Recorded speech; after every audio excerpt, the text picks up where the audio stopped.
I'm back with more Julius, the baby of the world, with our inferencing lesson, putting our text clues together, our background knowledge in our filing cabinet, and coming up with an answer. And again, what we're trying to answer today is we're doing our character study with character traits and how we're learning about them through evidence and how it's given to us, how the evidence is presented to us.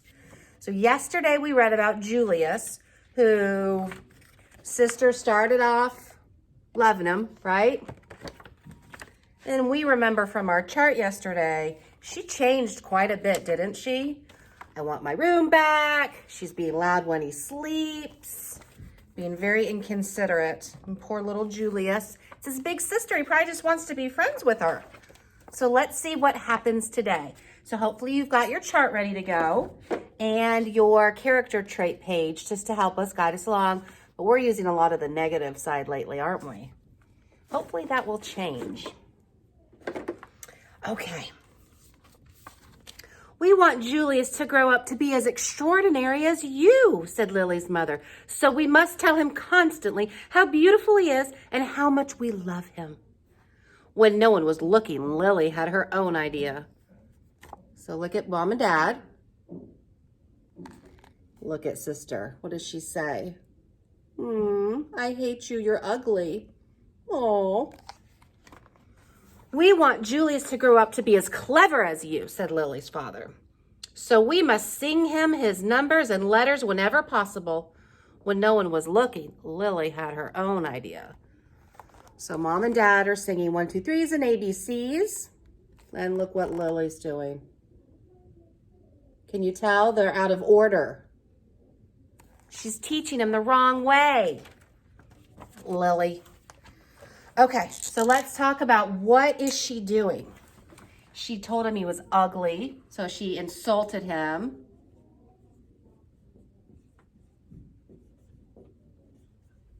And she was teaching him the wrong way. That's just terrible. Teaching A, B, C's, and numbers. Remember, that's the number sign. Wrong. My board just doesn't want to get clean. Okay. How do we get that proof? How do we get that evidence? It's through her words. And do you think it's through her actions too? I do, because she's actually teaching him. Okay. So stop and think. What would her character trait be right now? She's saying mean things to him and teaching him wrong. She's teaching him wrong on purpose, which to me is very sneaky. It's also very mean.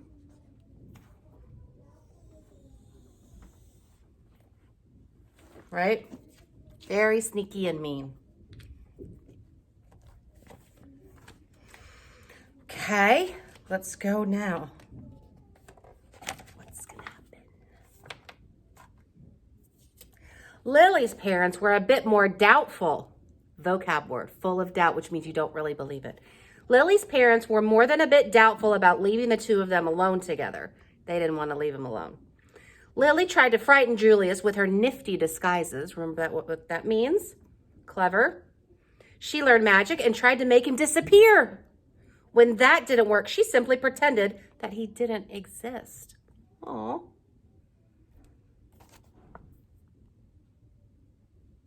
That's terrible. Okay. So what was she doing? She tried to scare him.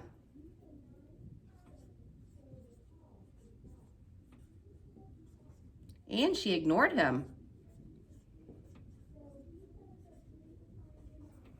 Have you ever been ignored before by a brother or sister, or maybe even a friend if you guys are in a fight? It's a horrible feeling. It really makes the other person feel bad. And so how are we learning this?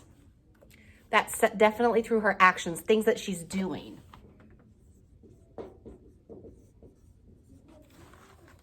So what can we infer her character trait is now? It's kind of mean all the way down, but we want to think of different things. So she's trying to scare him on purpose, and then she's just ignoring him. What do you think? I think she's being very cruel. She's being very cruel. And I would say hateful.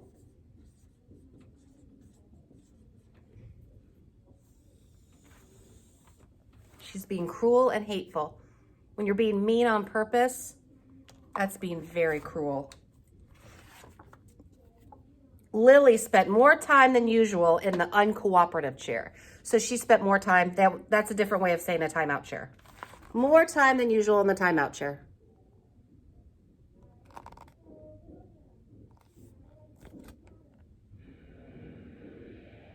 Well, that's what you get when you're being cruel and hateful to your little brother. You have to sit in timeout. You don't get rewarded for your actions. Lily's parents showered her with hugs and kisses and treats of all shapes and sizes. Why would they be doing that when she's acting so mean?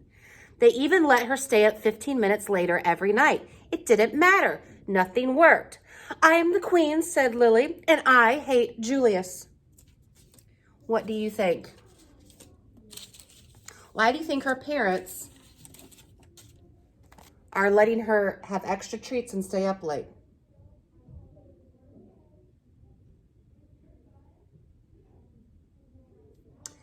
I think they're trying to bribe her to getting to stay good, to be good, to be kind. If you are kind to your brother, we'll let you stay up late and we'll give you all kinds of treats, right? That's called bribing. You're trying to almost pay somebody. It doesn't always have to be with money, trying to pay someone to act a certain way.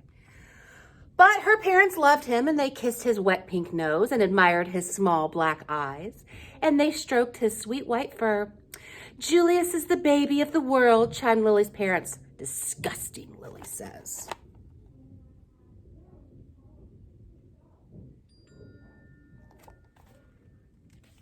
Look, and she's still wearing a disguise here. Doing everything she can to be mean.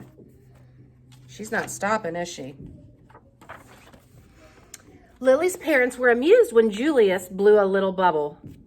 Like a little spit bubble, what babies do. Can you believe it? They exclaimed. But if Lily did the same exact thing, they said, Lily, let's mind our manners, please. Isn't that funny how things for babies can be cute, but if you do it, then you're being gross? Lily's parents were dazzled. Ooh, good word, right? They were impressed when Julius babbled and gurgled like baby talk. Such a vocabulary, they exclaimed. But if Lily did the same exact thing, they said, Lily, let's act our age, please. Right? Some things are acceptable for babies to do, but definitely not acceptable for bigger kids to do.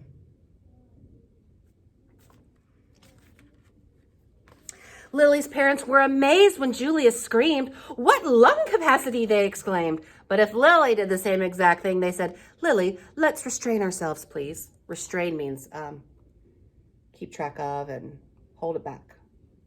Self-control.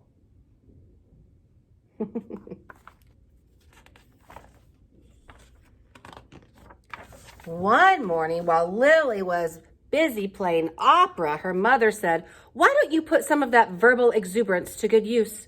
Why don't you tell Julius a nice story? He's too little to understand a story, said Lily. He can understand in his own way, said Lily's mother. Okay, said Lily, smiling. Ooh. So she was singing really loud. Julius, the germ of the world, by me, said Lily. Once upon a time, said Lily, there was a baby. His name was Julius. Julius was really a germ. Julius was like dust under your bed. If he was a number, he would be 0. If he was food, he would be a raisin. 0 is nothing. A raisin tastes like dirt. The end, said Lily. Ooh, it's not a good story. The story earned her 10 minutes and the uncooperative chair.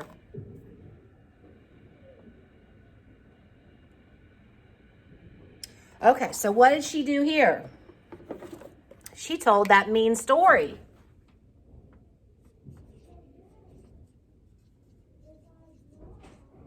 Right? The germ of the world. The germ. Okay? And how did we get that information? How was it revealed to us? The big reveal? By her words. Because she was telling a story. Okay. So what do you think her character trait would be for that? It's also cruel and mean, isn't it? Cruel and mean. Oh, there's the phone. Sorry. Cruel and mean.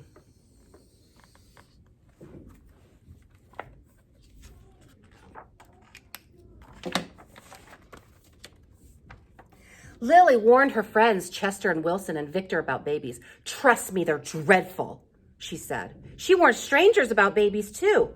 You will live to regret that bump under your dress, she said. Oh, that's pretty bad, girl. Yeah, tone it down.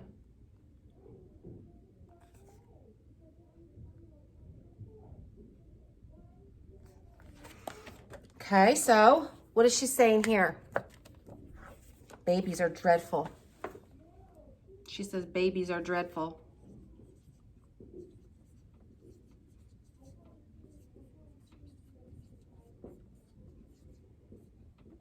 Dreadful meaning horrible. And how do we get that information? Through her words, yes. How are we revealed? We get that information. Okay. Now she's talking about how babies are dreadful. And she's telling people that they're going to regret having babies. She's acting like an angry little brat, isn't she?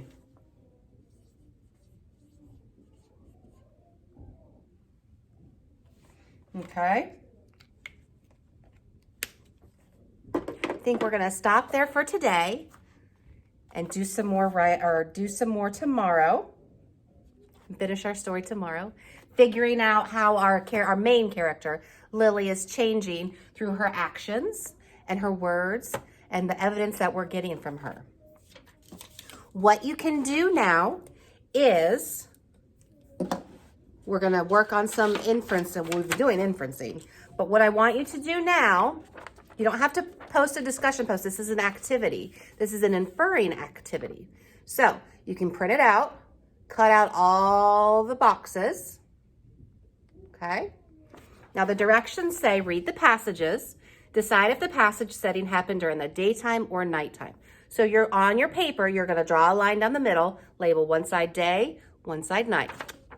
Read each box, and from the clues and your background knowledge, you're going to be doing some inferring. You're going to infer, is it daytime or is it nighttime? Okay. It'll be fun. You haven't probably cut and pasted in a long time. So when you finish, you can do it in your reading notebook. When you finish, you can just give it to mom or dad or an adult to check, and they can put a big star on it like if I was there. All right? We're going to finish inferring our character traits tomorrow with Julius, and you can do this activity, and we'll see you tomorrow for Great Friday. Fun Friday, rather.